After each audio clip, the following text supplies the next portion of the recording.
Aloha! Welcome to Kensho Quest. In this video, we're going to show you our favorite restaurants in Melaka, Malaysia. Let's go eat! Yeah! Aloha! Welcome to Kensho Quest. We're traveling the world full-time with kids. Please subscribe for packing tips and travel inspiration. Give us a thumbs up!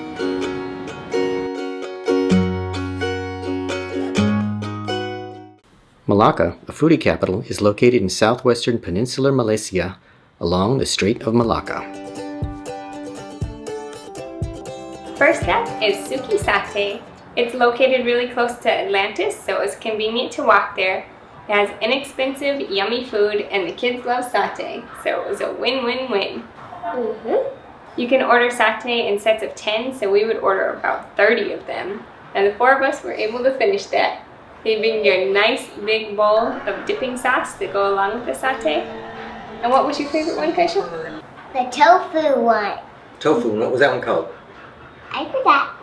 Tauki. Tauki. Tauki, so it was fried tofu with fish cake inside. With fish in it. It might be the same kind of fish actually, but without the spice. So we also ate something called otak, which was the first time we had it.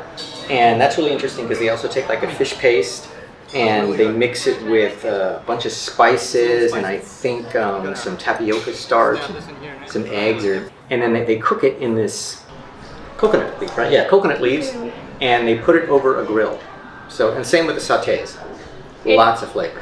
It took us a while to realize that you could order rice. They had these little bundles, these little squares, they were wrapped up in leaves, and it was rice inside, cut up into cubes. They have a very limited menu. It's a couple types of satay, there's the rice, and there's also some vegetables you could order. The satay, they have chicken, they had gizzards, intestine, and also pork belly. One of them was spicy, so we pretty much stuck with the chicken since the kids like that one the best. A common theme all throughout Malaysia is that everything is spicy. And there was a drink we really liked there, passion fruit drink with jellies in it. So good. It was so cheap too. Everything was so cheap. So I think we would easily spend, I don't know, maybe $7-8 for dinner for all of us, or for any time we ate there, it was always under $10. And that was eating our fill, like as much as we could possibly eat. Definitely recommend going to Suki Satay for lunch. Next up is Unicorn Cafe. It was recommended to us by one of our Grab car drivers, so we went and gave it a try. The main reason we wanted to eat there is because it is local Nyonya food. It had a great family atmosphere, so it was really nice eating there with kids. It felt like you were just dining at somebody's home. It really did feel like that, and I believe everybody that worked there, they seemed like a family, right? It seemed like a family-owned business. Just some jolly old, older folk. Wasn't too crowded, and the older gentleman that was helping us, he was very nice and went over the menu, because we didn't know anything on there. George likes to ask a lot of questions when we eat out, so he was happy to explain everything to us. Their signature dish is called satay jantan, but it is not satay in the traditional sense. It was actually kind of like a stew, and it was ridiculously cheap at a little over $2. Yeah, it was another place that we had a good full meal, even with dessert, and it didn't cost us very much. Yeah. Kaisho ordered as usual. What did you order, buddy? Nasi lemak. Nasi lemak, right. Except it was a little different this time, right? And he got, instead of chicken, like a spicy chicken, he got a pork, which was called ponte babi, which is, by the way, very unusual to get pork in Malaysia since it is a predominantly Muslim nation. That one was recommended to us because it wasn't spicy, so That's they right. thought for a kid that would be a good option. And how was that, Kaisho? Do you remember? It was good. You like all the nasi lemaks, huh? And we switched rices. We did, didn't we? What else did we have? Did anybody else remember? Do you remember the dessert we took home with us? Oh, yeah. Can you tell us about that? The first time we got it before that, it wasn't good. But this time it was okay to me. And do you remember why? Well, no. It was fresh. It was fresh? Yeah. This one was fresh. The one we had got previously had been sitting out in the heat all day. For who knows how long. In fact, it was probably sitting there the day before. They put it away and brought it back. That's my guess. That was at a different restaurant. So anyways, at the Unicorn Cafe, they had just made them, and when we bought it, he said, make sure you eat this today. Don't eat it tomorrow. And it was a good thing because it was super fresh, super soft, and delicious, wasn't it, Coach? Mm-hmm. Yeah, that was good stuff.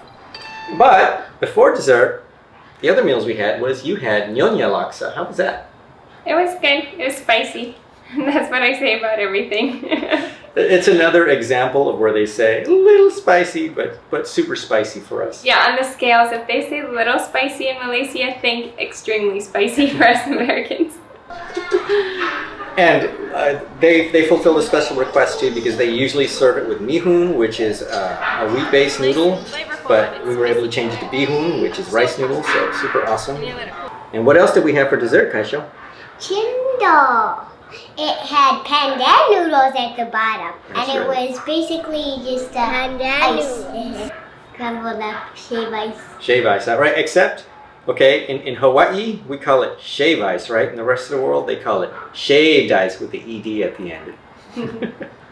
It was really good. It is like the place to go to in Malacca. Supposedly, this is where you want to get your chendol Malacca.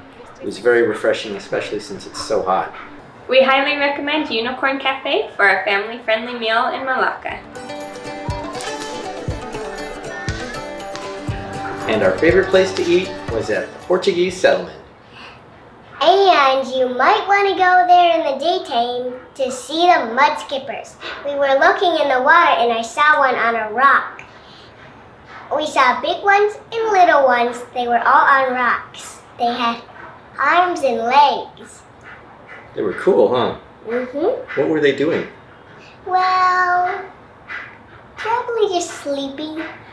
You need to go there low tide because they seem to have come up where the shore is, and I don't think you would see them if it was high tide because also the rocks that they were sitting on would probably be underwater. So yeah, good idea. Come there a little bit early and hopefully it'll be low tide before it gets dark and you can see the mud skippers. Amazing, huh? Mm-hmm. Haru woke up. It was a delicious seafood meal that we ate at the Portuguese settlement. We ate at stall number 2. Again, this was recommended to us by one of our drivers and it did not let us down. It was phenomenal. We had baked fish, which is very interesting. At first, told us that we should have parrotfish, which we've never eaten before, and unfortunately they didn't have it that night. So we had snapper, which was super delicious. She was mostly worried if the 4 of us could eat a big fish, so she was going to try to find the smallest fish available for us. Right. And we ordered garlic prawns. Haru loved those. She's She at the must have- toddler stage where shrimp is her favorite food. Kaisho used to be the same, and shrimp was his favorite when he was this age, but he's past that. Yeah, now it's Haru's, where she ate at least a third of them. And we also had The eggplant. baked eggplant. That With some also kind of was good. sauce on it. It Yeah. was so good. Unfortunately, we don't know what that sauce was, but it was green and it was super yummy. And we practically licked our plates because it was so delicious. Every single dish was super good. We highly recommend the Portuguese settlement. They are only open for dinner, and it may look like that they're even shut down, but I asked them and they said they're open all year round. It's just that during Christmas season and a couple other holidays, they get really busy. And if you're wondering why there's no asam pedas in this episode, well, we all kind of got sick, so we will be returning to Malacca in a future episode. Give us some thumbs up and don't forget to subscribe. See you in the next one.